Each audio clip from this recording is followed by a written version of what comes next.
আসসালামু আলাইকুম ভিউয়ার্স, আশা করি আপনারা যে যেখান থেকে আমার এই ভিডিওটি দেখতেছেন সবাই আল্লাহর অশেষ রহমতে ভালো আছেন।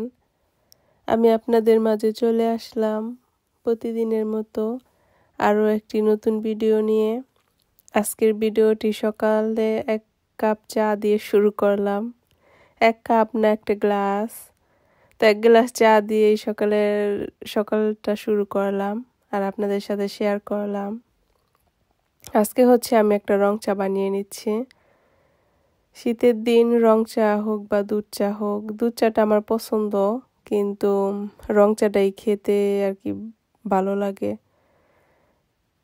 দুধ চা তো জানি সবাই স্বাস্থ্যের জন্য ক্ষতিকর। আমি চেষ্টা করি যতটুকু সম্ভব রং চা খাওয়ার জন্য, কিন্তু মাঝে মধ্যে দুধ চা যখন নেশা ওঠে তখন দুধ চা খেয়ে ফেলি। তখন আর স্বাস্থ্য কি আর কোনটা কি চিন্তা করি না, তখন খেয়ে ফেলি। ওটাও আপনাদের সাথে কিন্তু মাঝে মাঝে শেয়ার করি। দুধ চা আর পরোটা, পরোটা দিয়ে দুধ চা খেতে অনেক মজা হয়। আর এখন হচ্ছে একটা রং চা বানিয়ে নিলাম। তো রং চা খাবো আর আপনাদের সাথে হচ্ছে গল্প করব।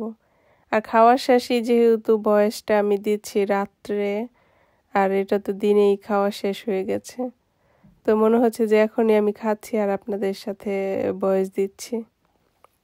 তো আমার চা খাওয়া শেষে ভাবলাম যে কিছুটা কাঁচা বাদাম ছিল, তো আমার ভাজা যে বাদাম ছিল সেটা শেষ, তো ভাবলাম যে বাদাম একটু ভেজে নেই। আমি আবার সব সময় এই কাঠবাদাম, কাজু বাদাম, পেস্তা বাদাম এগুলি আর কি ভেজে ভেজে খাই, আমার কাছে ভালো লাগে। তো যখনই মন চায় তখন সামনে থাকে, তখন ভাজা থাকলে খেয়ে ফেলতে পারি। তো এখন আমি এই যে ভেজে এখন এই যে চোকলাগুলো ছাড়িয়ে নিচ্ছি, আর এই যে এভাবে বেছে বেছে বয়মে ভরে রাখতেছি, তাহলে খেতে সুবিধা হয়। আর যদি না বেজে রাখি না, এগুলি দেখা যায় যে খাওয়া হয় না খুব সহজে। আর যেহেতু প্যাকেট কিনে আনছি, আমার আবার যেহেতু বাটা বাদামটা প্রয়োজন হয় এই জন্য কিনে আনা হয়েছিল। তো এখন যেটা আমি খাই সেটাও শেষ, তো ভাবলাম ঘরে কাঁচাটা আছে, তাহলে কাঁচাটাই ভেজে ফেলি। আর এখন যেহেতু সামনে আমাদের কি বলে শবে বরাত আসতেছে, তো সবাই তো এই মাসে কম বেশি রোজা রাখে। তো আমিও চেষ্টা করি যতটুকু সম্ভব ইবাদত করার, পালন করার। বাকিটা আল্লাহ পাক জানে কতটুকু কি হয় আর কি না হয় জানি না। তো এই জন্য হচ্ছে যে যেহেতু ভাবলাম ঘরেই বুট কেনা আছে, ক্যানের যে বুটগুলো থাকে ওইগুলি কেনা আছে, তো ভাবলাম একটু বাগার দিয়ে ফেলি। তো এখানে হচ্ছে বাগার দেওয়ার জন্য আলু আর মশলাটা আমি আগে থেকে কষিয়ে নিয়েছি। আর তারপরে হচ্ছে একটু পানি দিয়ে দেব, আর এই ক্যানের যে এই বুটটা আর কি দিয়ে দেব। এটা সিদ্ধ করাই আছে, শুধু আমি ভালো করে ধুয়ে এখানে ঢেলে দিয়ে দিলাম। আমি আবার না ধুয়ে ক্যানের বুটগুলা খেতে পারি না, কেমন জানি আমার কাছে ভালো লাগে না। তো এখানে আমি একটু ধনেপাতা দিয়ে দিয়েছি আর একটু পাঁচফোড়ন দিয়েছি, আমার কাছে পাঁচফোড়নের ঘ্রাণটা ভালো লাগে। আর এখন একটু আলু ভেঙে নিচ্ছি। যদিও আপনাদের সাথে সম্পূর্ণ ভিডিওটা আমি শেয়ার করতে পারিনি, একটু একটু করে আজকে আপনাদের সাথে একটু ভাঙাচুর একটা ভিডিও শেয়ার করলাম। জানি না আপনাদের কাছে কতটুকু ভালো লাগবে। তো এখানে হচ্ছে আলু সিদ্ধ করে নিয়েছি, তো আলুটা আমি হচ্ছে বাগার দিয়ে ভর্তা করব। তারপরে হচ্ছে ডিমের চপ আর আলুর চপ দুইটা বানাবো। অল্প করে বানাবো যেহেতু আমরা মানুষ 2 জন, আর বেশি করে বানিয়ে কি করব। তো এটা হচ্ছে বানিয়ে নেব। আর শেষমেশ যে কতটুক বানিয়েছি, কি কি করেছি সেটা আর আপনাদের সাথে কিছুই শেয়ার করা হয়নি। আমার মনেই নেই যে আমি ভিডিও করি, তো মাঝে মাঝে একদমই ভুলে যাই। তো এতটুকু যে ভাজছি উঠাইছি আর কি, খুব সময় চলে যাচ্ছিল, তাড়াহুড়া করে ভাজতেছিলাম, আর এই ভিডিও এগুলি করা হয়নি। যতটুকু করা আছে অতটুকু আমি আপনাদের সাথে শেয়ার করলাম, আশা করি আপনাদের ভালো লাগবে। আর আমার এই ভিডিওটি যারা দেখা শুরু করেছেন মনে করে একটা লাইক দিয়ে দিবেন। এতদিন জানতাম যে সাবস্ক্রাইব করে সাবস্ক্রাইব উঠায় না, এখন দেখি লাইক দিয়ে লাইকও উঠায় না। আর এখানে হচ্ছে আলু চপটা ভেজে নেব। আর এতদিন দেখছি যে যেটা আপনাদের বলতে নিছিলাম,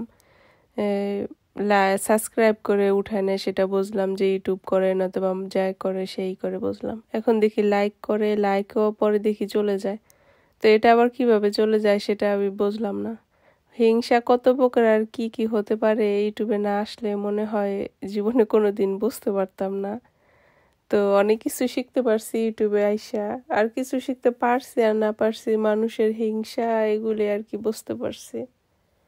তো যাই হোক, আল্লাহ পাক সবাইকে হেদায়েত দান করুক, সবাই বুঝুক সবকিছু, এর মাঝেই যাতে আমরা আমাদের ভালো কিছু হয় এটাই আল্লাহর কাছে চাওয়া। তো এখন হয়েছে যে আমার আলুর চপটা আমি ভেজে নিচ্ছি। আলুর চপগুলো কিন্তু মাশাআল্লাহ অনেক বেশি সুন্দরও হয়েছিল আর অনেক বেশি মজাও হয়েছিল। আর এটা নামিয়েছি, আরও যে কত কিছু ভেজেছি আপনাদের সাথে শেয়ার করব সেটা আমার একদমই মনে ছিল না, আর শেয়ারও করতে পারিনি। আর যেটা আপনাদের বলতে নিছিলাম যে মনে করে একটা লাইক দিয়ে দিবেন, আশা করি লাইক দিয়ে অন্তত পক্ষে কাটবেন না। যদি আপনাদের কাটতে মন চায় তাহলে কাটবেন, তাও তার বলে কিছু হবে না।